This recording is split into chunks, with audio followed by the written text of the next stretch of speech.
अब हम बात करेंगे राजस्थान के एक गांव कुलधारा की।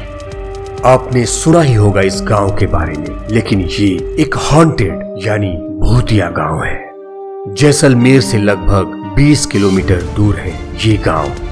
200 सालों से ये गांव खाली पड़ा है। गांव के लोग इसको छोड़कर चले गए थे और गांव के घर अब खंडहर बन चुके हैं। ये गांव आज वीरान पड़ा है। अगर कोई वहां घूमने भी जाता है तो दिन के वक्त ही जाता है। कभी हवेलियां हुआ करती थी इस गांव में, लेकिन आज चारों तरफ बस खंडहर ही नजर आता है। वहां के आसपास के लोगों का कहना है कि उनको तरह तरह की भयानक आवाजें आज भी सुनाई देती हैं और कुछ लोगों ने वहां पर बहुत सी रहस्यमयी परछाइयां भी देखी हैं। कहा जाता है कि कुलधारा पर एक श्राप लगा था।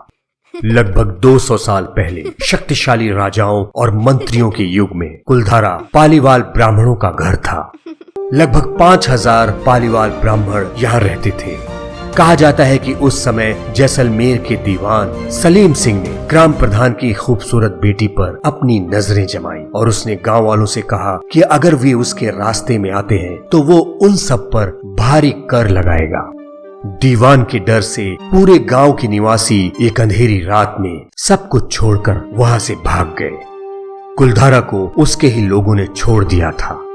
कोई भी नहीं जानता था कि पालीवाल ब्राह्मण कहाँ गए, लेकिन वो जाते जाते उस गांव को श्राप देके गए कि कोई भी कभी भी कुलधारा में फिर से बस नहीं पाएगा। कुछ लोगों का मानना है कि भूकंप की वजह से वहां से लोग बाहर चले गए। कुलधारा को आज भारतीय पुरातत्व सर्वेक्षण द्वारा एक विरासत स्थल के रूप में बनाया रखा गया है।